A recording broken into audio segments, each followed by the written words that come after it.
In 2011, researchers tracked real judges deciding on parole. First thing in the morning, a prisoner had a 65% chance of getting released. But right before lunch, after spending hours making choices, that approval rate dropped to literally 0%. It wasn't about the law, it was decision fatigue. Their brains were so exhausted from choosing, they defaulted to the easiest answer, no. Think about that for a second. If top-tier judges lose control when their mental battery dies, how are you supposed to make smart money choices at 8 p.m. after a crazy workday? Hi, I'm Ray, and today we are proving that building wealth has absolutely nothing to do with being disciplined. To show you the actual cheat code to money, let's look at two graphic designers, Anjali and Suraj.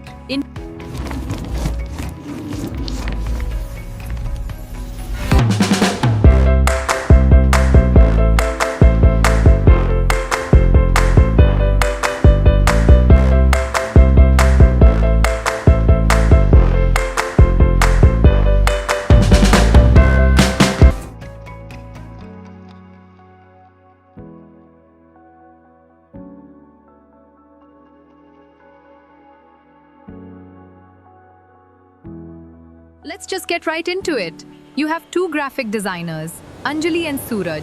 Same age, living in the same city, drawing the exact same salary. They have identical baselines. But 2 years down the line, things look wildly different. Suraj has a completely chaotic bank statement and is barely holding on to maybe 2 lakh rupees in savings. Then there's Anjali. She's comfortably sitting on 12 lakh rupees. 12 lakh. You might assume Anjali is some finance nerd who spends her weekends color-coding budgets. Not at all. She barely even checks her accounts. And that's exactly what we need to talk about today. We need to ditch this massive myth that building wealth requires intense, monk-like discipline. There's a completely different approach, especially for us younger earners. We call it financial plumbing. When people see someone struggling like Suraj, the immediate judgment is usually, oh, he's just irresponsible. We're all conditioned to just tell ourselves to try harder. But behavioral economics points to a totally different issue. The actual problem isn't a lack of character. It's that willpower is basically a battery. It depletes throughout the day. And Suraj is stuck in the default setup that basically everyone uses. He uses one single bank account for literally everything. His salary hits on the first, rent gets deducted. He buys his groceries using UPI from that exact same place.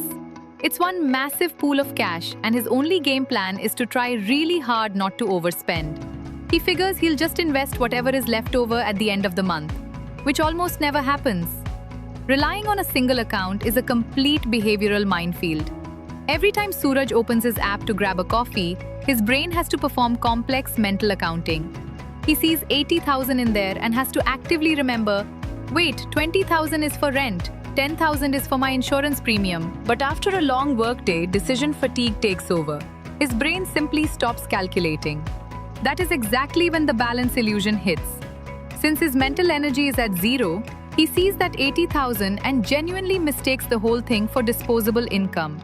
He spots an amazing jacket, figures he has plenty of cash, and completely impulse buys it.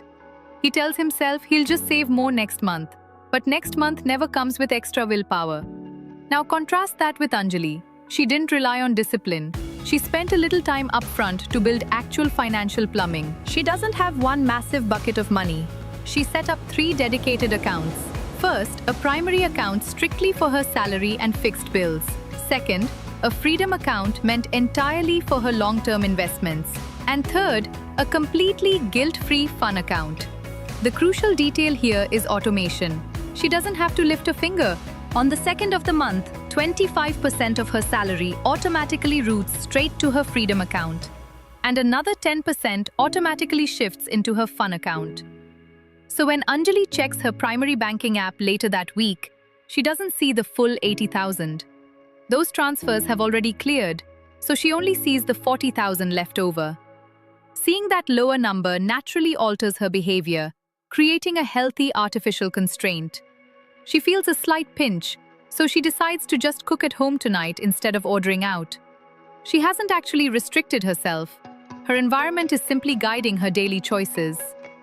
Author James Clear points out that motivation is highly overrated. Environment is what actually shapes our behavior. Anjali literally designed an environment where the right financial choices just happen by default. This difference becomes huge when a real-life emergency hits, like an unexpected 25,000 car insurance bill. Suraj's unsegregated savings are gone from the jacket, so he actually has to take out a high-interest personal loan. Meanwhile, Anjali decides she wants to buy a new phone around the same time. Does she feel anxious? Not at all.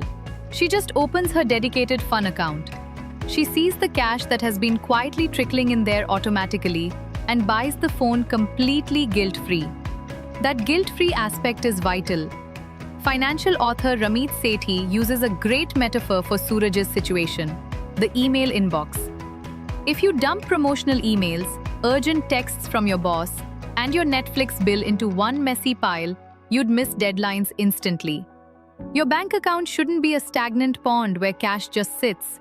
It needs to be a dynamic transit hub. So how do we actually build this? Think of a massive holding tank labeled salary. At the bottom, 3 colored pipes pull the funds away automatically. The green pipe is savings. This routes cash to high-yield accounts for your emergency fund or that upcoming Goa trip. The blue pipe is investing. This flows straight into index funds and mutual funds. You don't touch it, let it compound. Finally, the red pipe, spending. This goes to a separate account linked to your UPI for Zomato, movies, whatever. Guilt-free spending, fully automated. But here's the real question: how wide should these pipes be? If you starve your red pipe and only allocate 5% to fun, you'll trigger a massive psychological rebellion. It's exactly like an extreme crash diet. You starve yourself of small joys, the deprivation builds up, and then you snap. You binge spend on something massive and derail all your progress. Ramit Sethi's conscious spending plan suggests a very generous 20 to 35% for guilt-free spending.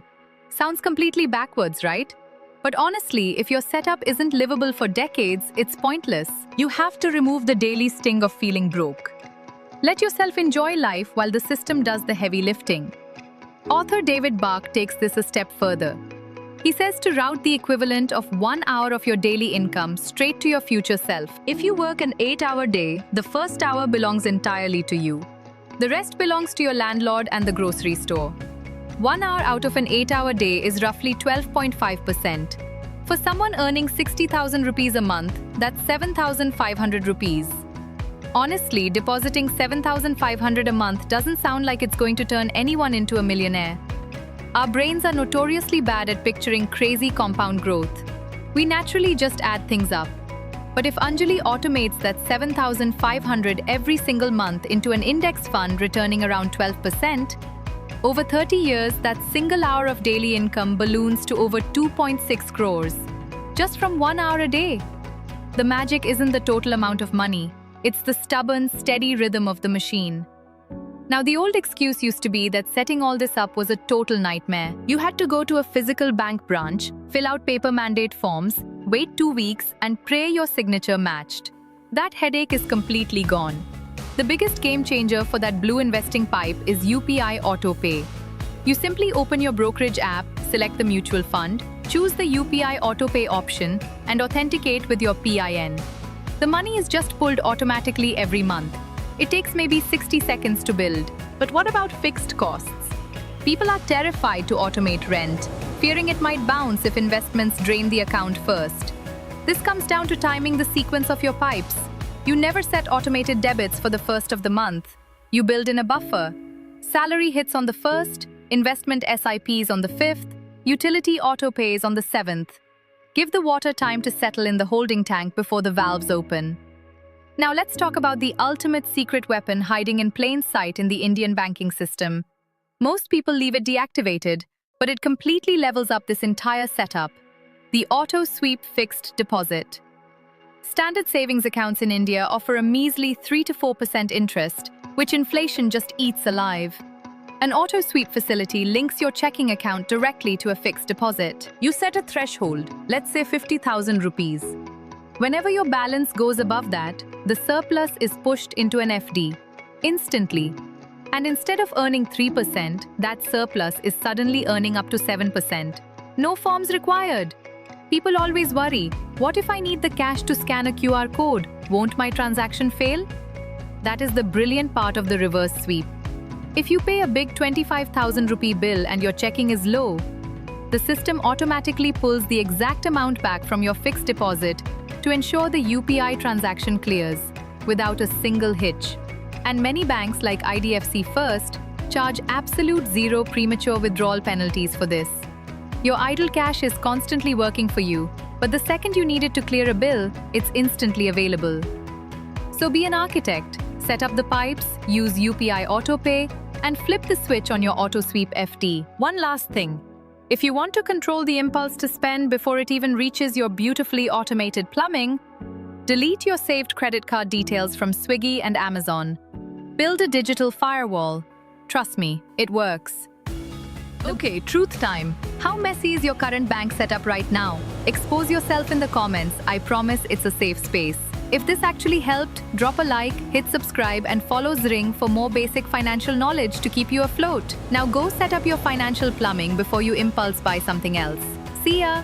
Oops.